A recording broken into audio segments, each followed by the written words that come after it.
Ayer estuve en la presentación de un libro, se llama El Perejil, su autor es el abogado David Arnaldo Leiva. David, ahora lo voy a saludar y vas a ver que lo voy a entrevistar yo. Él esperaba ser entrevistado por Mauro Sabadini. Este libro cuenta un poco, bueno, ya le vamos a preguntar a él de qué cuenta este libro, él lo va a contar mejor, pero quería presentar simplemente a David Leiva porque es un abogado que en un ámbito de la provincia es muy reconocido. Es un militante del PJ, ha ocupado distintos cargos en San Ramón de la Nueva Orán, cargos legislativos. También ha sido convencional constituyente en 1986 integró la Comisión para la Prevención de la Tortura, Tratos Crueles, Inhumanos y Degradantes de Salta. Y lo destacado, fue abogado querellante en juicios de lesa humanidad en Salta, entre otros, uno que fue muy importante, el juicio por la verdad, fue iniciado por él, junto con la madre de René Russo. También estuvo en la causa Palomitas, en la causa Melitón Bustos, en la causa Unza, en la causa Ragone. Y además de este libro, El Perejil, publicó hace un tiempo otro libro que es muy importante por la documentación que reúne, que se llama Tropiezos en la Memoria, Silencios y Complicidades en Salta, que ha sido muy importante, ha sido incorporado incluso a causas judiciales, ha sido muy importante para el esclarecimiento de los crímenes cometidos durante la última dictadura cívico-militar en la provincia. Dicho todo esto, saludamos a David Leiva. David, aquí Elena Corbalán y Lu Fretes te saludan. Buen día. Buen día, Elena, a los compañeros de trabajo y a la audiencia de Cadena Máxima. David, estaba sí, escuchándote. Sí. Quiero decirte que no soy militante del PJ. Ah, bueno. Yo lo di por sentado. Algo expliqué, el peronismo es un movimiento. Claro. No estoy afiliado al partido. Entiendo, una cosa es ser peronista y otra ser justicialista. Sí. Me quedó claro. Sí. Aclaradísimo, no te preocupes.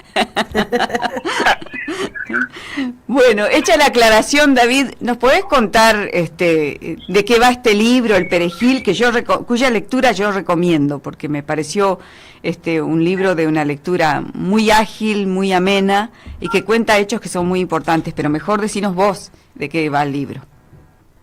Sí, daría la impresión en principio de que es medio autobiográfico, pero no es tanto así. Sí cuento en primera persona la experiencia personal que tuve en la militancia cuando me trasladé desde el Ingenio San Martín del Tabacal a estudiar en La Plata. Ahí cuento también qué visión, a partir de alejarme del árbol, digamos, y poder ver el bosque, cómo lo veía yo al Ingenio San Martín en su organización interna. Sí. Y cómo me voy vinculando al peronismo, a gente que conocí, de que me recomendaron La Plata. Yo tenía 17 años entonces, y el Chupete Benavides lo conocí de mochilero. Y le cuento que me hubiera gustado estudiar o abogacía o historia, y me dice, venite a La Plata. Estábamos cerca de Bariloche, cada uno con su carpa. Y bueno, así llegué a La Plata, me dice, venite a esta dirección. Dice, si te llegás a venir a La Plata, ahí no te van a cobrar nada, dice, te podés quedar. Y bueno, yo llegué a La Plata sin conocer a nadie, no conocía a nadie. David, sí. te hago una pausa ahí. Me llamó la atención, y ahora que lo estás subrayando, me vuelve a llamar la atención, la autonomía que tenías a una edad tan temprana de 17 años, ¿no? Porque vos ya andabas de mochilero por el país y luego te vas solito sin conocer a nadie, como decís, a La Plata, ¿no? A los 17 años de edad. ¿Eso era una marca de la época fue nuestra generación? Yo, cada vez que terminaba, desde el tercer año del secundario, en enero me iba de mochilero siempre a recorrer algunas partes de nuestro país. Y bueno, resulta, te cuento porque una anécdota, Sí. Que llego a La Plata, me compro el diario El Día, ahí encuentro una pensión, la primera pensión que encuentro, me meto adentro, y ahí estuve viviendo como 2, 3 años. Y como no conocía a nadie, en algún momento me voy a ver qué era la dirección de la Casa de la Juventud Universitaria Peronista. Esa dirección que te había dado ese mochilero que conociste ahí en Bariloche. Sí, el Chupete de nadie. Ajá. El Chupete después lo acribillaron a balazo en la Plaza Moreno, en La Plata. Era militante de la Juventud Universitaria Peronista de Montoneros. Él se resistió a la detención y se defendió. Y bueno, yo no entré ese día porque venía con la prevención de mis viejos, que no me metiera en política, que me alejara. Claro. Pero como en La Plata no conocía a nadie, había en esa época que yo fui en 1974, manifestaciones todos los días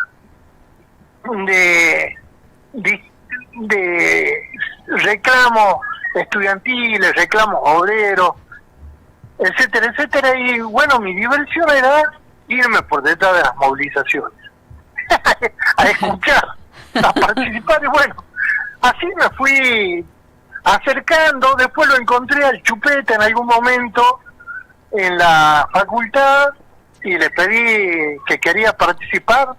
Y bueno, así me metí en mis primeras experiencias, que fueron también algunos actos relámpagos por la caída de Allende en Chile, que lo cuento en el libro.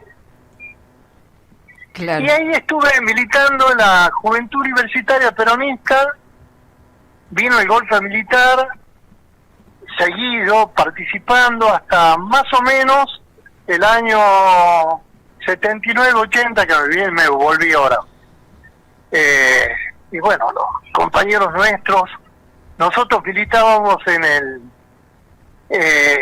como expresión estudiantil y después territorial de Montoneros, y nos sentíamos montoneros, ¿no? Nada más de que la estructura de cuadros era a partir de que había una organización piramidal.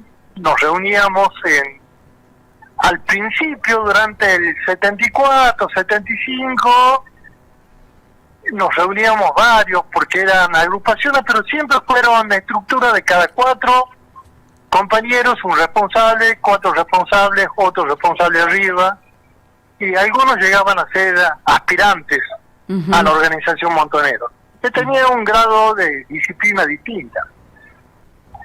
Y ahí estuve trabajando en política, discutíamos. En nuestra época se leía, a pesar de la edad, muchos libros que nos fueron formando. Claro. Y en los ámbitos de reunión no se hablaban solamente de cuestiones de seguridad, sino de política nacional, de las cosas que se podían hacer. Y la universidad también nos ayudó a meternos en política, porque la Facultad de Derecho y todas las facultades tenían un ingreso común básico que se llamaba Introducción a la Realidad Nacional. Sí. Y ahí había profesores y ayudantes de profesores en las distintas cátedras que eran Defensa Nacional, Historia Nacional, Economía, las cuestiones vinculadas al desarrollo social, de militantes de distintas partidos y organizaciones. Si había un profesor que era radical, los ayudantes eran peronistas o del Partido Comunista o de los partidos de izquierda. Y se armaban debates, y eso fue un semillero de formación de los compañeros esa facultad de que transité cuando llegué prohibía de que quienes trabajaran para multinacionales fueran profesores de la universidad. Y bueno, esas cosas. Y me motivó a escribir el libro, contar no solo la experiencia, sino de que nosotros somos los testigos que quedamos de los compañeros que fueron asesinados durante el terrorismo de Estado. En nuestra agrupación de derechos, por ejemplo, éramos más o menos 50, aproximadamente de los compañeros que conocí en ese momento, 40 fueron asesinados.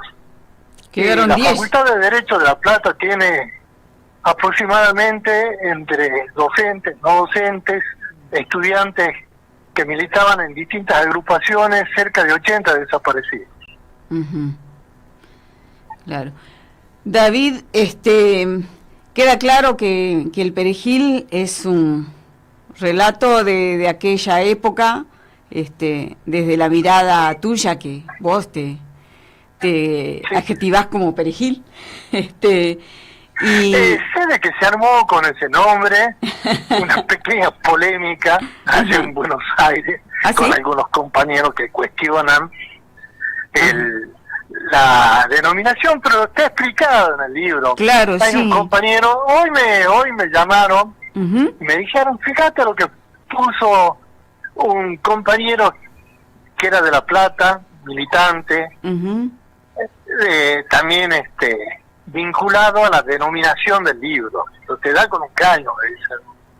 Y yo salí a explicar, me dice Jorge Alexandro, que es el que me hace el prólogo, que está resignificado. Yo sí lo explico. Él también, cuando lo estaba escribiendo y le mandé, me dijo, deberías cambiarlo. No, le digo, está explicado ahí en la página 91, ¿por qué le puse el nombre ese? Y porque eso, en la jerga militar, decían que nosotros, los de abajo, los militantes de base, éramos las personas que nos hablaban sin que tengamos ningún tipo de convicción. Sí, así decía. Y bueno, ahí está. Claro, sí, ese es el capítulo 25, dice el estigma del Perejil, la segunda desaparición, y ahí lo explicás, como decís, en el libro del Perejil. David, ya nos estamos quedando sin tiempo, pero te quería hacer una pregunta, así como cierre. Estamos hablando, recuerdo a quienes nos están escuchando, que estamos hablando con el abogado David Leiva. Él es autor del libro El Perejil, que ayer se presentó aquí precisamente en el Museo de Bellas Artes de la ciudad de Salta. Pero la pregunta era, la pregunta es esta. Yo te planteo, ¿por qué un chico o una chica de tu edad, en aquellos años, 17 años, podría tener interés en leer, o cuál es la utilidad que puede tener para él leer, o para ella leer este libro ahora, en 2026? ¿Qué dirías vos? Yo creo de que lo que estamos transmitiendo una experiencia. Ahí en el prólogo del libro dicen que cada generación debe ocuparse de su tiempo. Así es. Y es posible de que la nueva generación que en algún momento decida participar, intentar transformar el país, le sirva no para que tengan las actitudes que hemos tenido nosotros, sino como una experiencia a transmitir. Nosotros nos diferenciamos, vos sabés de que es algo que siempre, por ahí lo repito, el mono tiene una capacidad de aprendizaje de un niño hasta 4 o 5 años durante toda su vida, pero no la puede transmitir. El hombre sí puede transmitir la experiencia. Entonces, hay muchos libros que escribieron distintos compañeros de ese periodo de militancia de los que llegaron a la universidad, de cómo eran en aquella época, y daría la impresión de que aquellos que decidan formarse en política y nuestra generación puede transmitir muchas cosas. Bien, bien. Eso entiendo, creería de que por ese motivo los nuevos chicos sí debieran leer. Nosotros lo leíamos a Hernández Arregui, a Jaureche. Ayer lo dije a Marta Janes, que era una marxista chilena. Cómo leer el Pato Donald, que también eran... Sí, qué libro, excelente. Intelectuales chilenos, ¿no? Excelente, excelente. Excelente y muy útil en esta época de fake news y demás, de una gran utilidad. Así es. Sí. Bueno, David, te agradecemos muchísimo que nos hayas atendido en este sábado de mediodía, que seguro andás ocupado en otras cosas, y estaremos en contacto. Muchas gracias, que tengas buen fin de semana. Gracias a vos, a la compañera de trabajo. A Lu Fretes. Muchas gracias. Sí. Gracias por la entrevista. Por nada, David, un abrazo. Bueno, Claro, la palabra de David Leiva, autor, además de abogado creyente en causas de lesa humanidad, fundamental por la presentación para que se abriera el juicio por la verdad, reconociendo el derecho a saber lo que pasó con las personas que fueron víctimas del terrorismo estatal, y autor de este libro que se presentó ayer, El Perejil.